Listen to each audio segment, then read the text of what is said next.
Assalamualaikum warahmatullahi wabarakatuh. Alhamdulillah, salatu wassalamu ala rasulillah wa ba'd.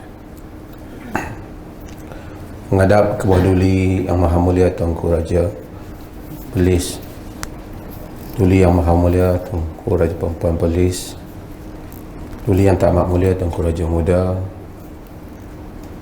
Duli Yang Tak Amat Mulia Tuanku Raja Pemuda, hadirin sekalian, mudah-mudahan Allah rahmati kita pada malam ini. Kita pada malam yang ke-25, salah satu daripada malam-malam ganjil. Tadi Imam baca tentang Lailatul Qadar.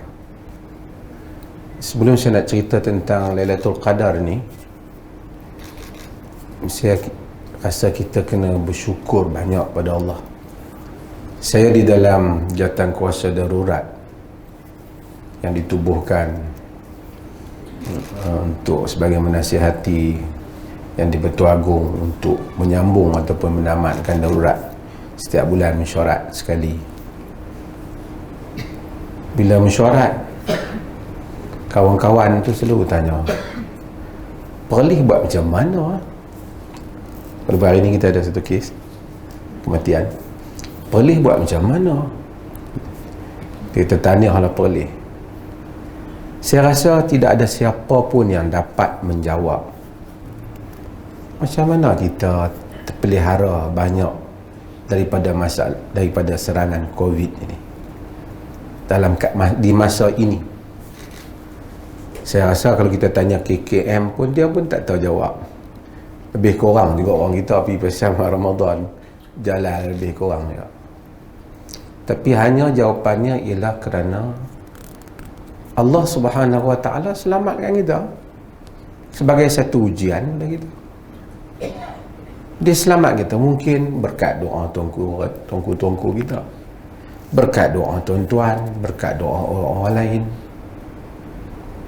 Bila kita selamat daripada keadaan yang bukanlah selamat 100%, tapi maksudnya kita lebih selesa, apa yang kita dapat? Nikmat yang terbesar yang kita dapat, yang kita tak dapat pada tahun lepas, ialah kita dapat mengimarahkan masjid. Ramai orang kadang-kadang dia lupa tu, dia terlega tahun ni dapat pergi bazar Ramadan. Dia tak ingat yang sebenarnya tujuan terbesar ialah memakmurkan ataupun menghidupkan Ramadan ini. Saya rasa salah satu nikmat hidup di Perlis ni ialah pada 10 malam yang akhir masjid-masjid ini hidup. Tuan-tuan pergi ke Masjid Alwi, tuan-tuan tengok mula daripada pukul 2.30 sampai ke pagi, orang berdiri solat, yang sujud lama, yang berdiri lama, yang baca Quran, yang berzikir. Tuan-tuan pergi ke Masjid Negeri juga ada program iktikaf, dan masjid-masjid yang lain. Kita masuk ke dataran masjid itu, kita merasai ialah ia merupakan taman-taman cinta. Kerana ibadat itu dia dibina di atas cinta dan rendah diri kepada Tuhan. Apabila nilai itu tidak ada, maka sebahagian orang rasa berat ibadat itu. Saya bila duduk tengok di Masjid Alwi ni, orang tua-tua umur 80 lebih, umur 85 ada, 70 lebih, berdiri lama daripada pukul 3 sampai pukul 5 bersama dengan imam. Saya bukan tengok pada kekuatan itu, tapi tengok kepada keajaiban cinta itu. Sebab itu ibadah itu tidak dinikmati oleh manusia melainkan manusia mencapai makna al-hubb wal khudu', cinta dan rendah diri pada Tuhan. Orang-orang yang salat dalam keadaan tak puas hati pada Tuhannya, dia tidak beribadat. Orang-orang yang beribadat tanpa rasa rendah diri pada Tuhannya, dia tidak juga beribadat. Hidup kita ini memburu makna itu bagi hari demi hari untuk meningkatkan makna ubudiyah ini, kerendahan diri kepada Allah ini. Tidak dicapai kerana orang itu dilantik menjadi mufti. Tidak dicapai kerana orang itu mengaji agama awak balik sijil agama. Dia dicapai kerana orang itu mujahadah, berusaha untuk mencapai makam itu. Itu Al-Imam Ibn Qayyim menulis kitab Madarijus Salikin, tingkatan-tingkatan orang-orang yang menuju kepada Tuhan. Mungkin dicapai oleh tukang kebun, tak dicapai oleh mufti ataupun imam besar atau syekh besar. Sebab ibadah adalah cinta. Kita pergi ke pasar Ramadan, saya duk sebut banyak kali untuk ingat diri saya. Orang beratok nak beli murtabak punya lah panjang. Makan murtabak ni barangkali 5 minit kot yang duk sedap dia rengkung. Tapi lama. Pi Penang nak makan nasi kandang, kita tengok tak sanggup nak beratok. Punya lama tapi orang beratok. Sebab mengenangkan nikmat 5 minit hak nak nasi hak nak masuk dalam kengkung tu. Dia lepas daripada hak kengkung ni turun bawah ni tak rasa apa dah. Tinggal sikit-sikit rasa gulai. Tapi manusia berusaha untuk itu. Allah Subhanahu wa ta'ala menjanjikan kehidupan yang baik dengan berdiri malam, salat malam. Dan dia tahu kita lemah, dia tahu kita banyak sibuk. Dia bagi salah satu daripada 10 yang akhir.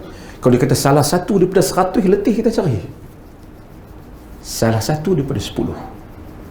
Artinya sesiapa sahaja yang mula daripada maghrib sampai ke subuh ibadat dalam 10 hari yang akhir, dia dapat Lailatul Qadar. Dia dapat.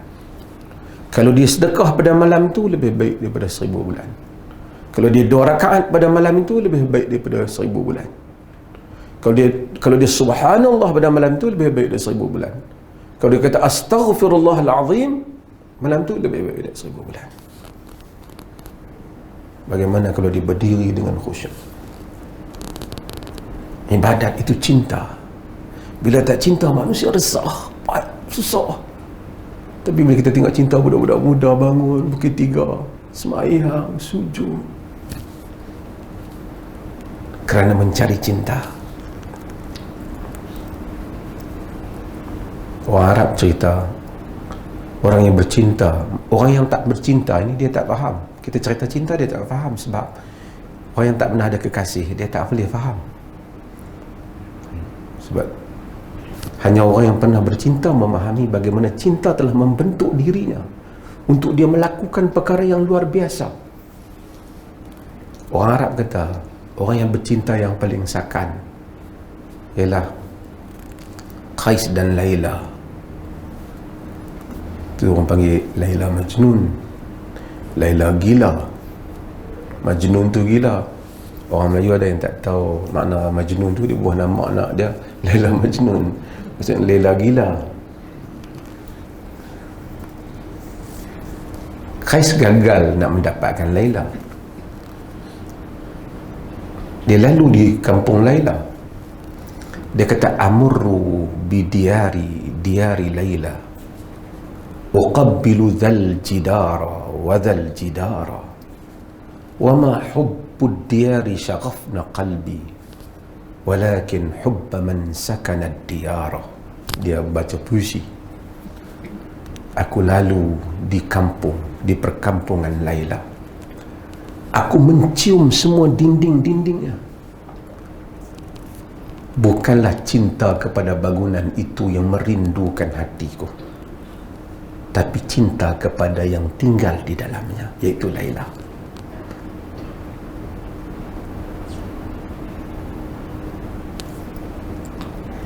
Allah bagi pada masa dunia ni, tuan-tuan, saya ingat diri saya lah, syurga Allah janji punya indah dengan hebat. Adakah mungkin dicapai oleh kita dengan mari di dunia ni relax-relax, sembang-sembang dengan kawan-kawan, melawak-melawak buat kerja, lepas tu boleh buat rumah, berkahwin, sembang-sembang, pergi mati masuk syurga? Mustahil. Mustahil. Allah kata, am hasibtum an tadkhulul jannah walamma ya'tikum mathalul ladzina khalau min qablikum massathumul ba'sa wad-dharra wa zulzilu hatta yaqula ar-rasul wal ladzina amanu ma'ahu mata nasrullah ala inna nasrullahi qarib. Adakah kamu sangka kamu boleh masuk syurga sedangkan belum datang kepada kamu ujian seperti mana yang mengenai orang-orang yang sebelum daripada kamu, sehingga keyakinan mereka digoncang, keimanan mereka digoncang. Lalu mereka bertanya, bilakah lagi datang pertolongan Allah? Sesungguhnya pertolongan Allah itu dekat. Kita datang dengan dunia dengan senang, kemudian kita mari relax, kemudian kita berfikir bahawasanya Allah Rahman Rahim, tapi tentu tidak dicapai syurga dengan demikian. Hari ini bincang masalah nak balik kampung ni. Ramai orang tak perhati kerajaan tak bagi balik kampung. Padahal sebahagian orang tu kampung dia pun tak apa dah siapa dah, tapi dia tak tahu nak balik, rasa nak balik. Saya selalu ingat diri kita, kampung kita ni sebenarnya, kita ni semua ada kampung. Kampung kita sebenarnya syurga, pasal Adam dulu ni di syurga. Kita ni sebenarnya patutnya mati balik kampung, tapi sebahagian kita, na'udzubillah, mudah-mudahan Allah selamat, mungkin tak balik kampung dah. Tuan-tuan mungkin pernah belajar di luar negara. Bila tuan-tuan belajar luar negara, masa awal kita sampai, kita semangat beli tilam, beli apa, kalau musim beli baju sejuk terbaik kan. Tapi bila hujung mai tahun 4, tahun 4, kita tahu kita nak balik lah. Barang-barang pun kita tak beli lebih lah. Rumah pun kita duk fikir nak bagi kat pelajar lain lah. Duk fikir nak esok kargo nak hantar barang balik. Demikian pemikiran kita apabila kita tahu di suatu tempat, kita tak lama tinggal di dalamnya. Nabi SAW kata, kun fid dunya ka'annaka gharib au ibnu sabil. Jadilah di dunia seperti mana engkau orang asing ataupun pengembara saja. Jadi bila kita mari di sini, kita tentu tahu apa gelaran profesor ke, apa sahibus samahah ke, yang berhormat, yang amat berhormat ke, semua ini akan berakhir. Apapun yang orang sebut tentang hebat kita, hanya sebenarnya yang menentukan hebat kita ialah Tuhan saja yang tahu tentang hakikat diri kita. Adilnya Tuhan ni, adilnya dunia ni, Allah bagi dalam soal untuk mendapatkan akhirat. Tak ada beza antara mufti dengan orang biasa dalam perlumbaan mendapat redha Tuhan. Tak ada. Kau kata hang dah dia lentik jadi mufti, lebih sikit lah hang dari sisi aku. Tak ada. Belum tentu. Mungkin lebih tahu lagi ada. Rahmat Tuhan. Orang yang sapu sampah tepi jalan tu mungkin lebih ikhlas dengan kerja dia dan lebih sikit bebanan dunia dia.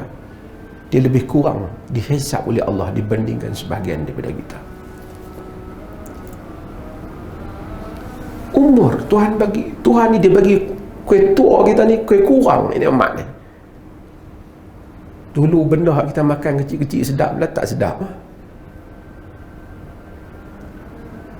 Banyak benda dulu kita cergas, sekarang tak cergas. Supaya dia mengingatkan kita bahawasanya masa akan tamat dan kita akan balik kepada dia. Orang-orang yang pemikirannya ingat masa akan tamat ni, kita akan kurang berduka cita dengan apa yang berlaku di dunia ni. Tuan-tuan yang dirahmati Allah sekalian, saya nak sebut hal ni sikit sebab kita pada malam 25, Tuhan bagi balik masjid kita. Pergilah kita semua memakmurkan masjid ni. Bukan dia lama pun, mayam pukul 3, pukul 5, doa lah. Segala hak kita ada ni tidak lebih banyak, tidak ada artinya dibandingkan sepatah Tuhan terima. Allahumma innaka afun tuhibbul afwa fa'fu anni. Ya Allah, maafkan aku, ya Allah, maafkan aku. Kalau Allah maafkan kita, siapa nak marah pun okey.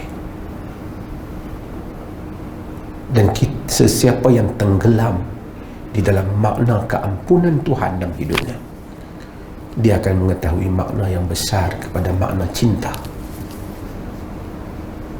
Hadirin, tuan-tuan sekalian yang dirahmati Allah, saya ingat diri saya, kita ada malam ni, malam esok, sampailah kita nak raya.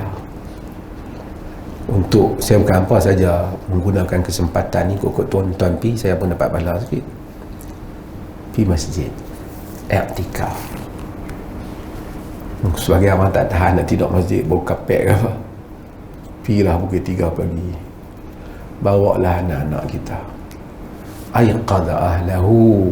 Nabi tu menggerakkan keluarganya, bawalah anak-anak kita yang boleh salat, bawa mereka masuk masjid, suruh mereka doa, suruh mereka minta ampun kepada Tuhan, suruh mereka baca Quran. Tak boleh buat apa. Orang perempuan sebagian ada datang bulan period, hari ni rakyat Malaysia banyak tanya, saya tulis artikel sikit. Subhanallah, astaghfirullah boleh, baca Quran dalam mazhab Malik boleh bagi wanita yang haid. Salah satu qauli mazhab Muhammad Ibn Taimiyah, Ibn Syaukani boleh. Dalam mazhab Syafi'i, Hanbali dan Hanafi tidak dibenarkan. Tapi yang pentingnya, janganlah kita rugi lagi beberapa hari ni. Tengah malam duk pergi main handphone sampai pukul berapa, bangkit duk gelak main game pula, Allah teruk. Tak ada lah di sini, tak ada. Lepas tu bangkit boleh duk sembang dengan kawan pula, duk pergi berjalan rumah kawan. Oh ni semua kerja tak cerdik. Ini jangan duk buat kerja ni.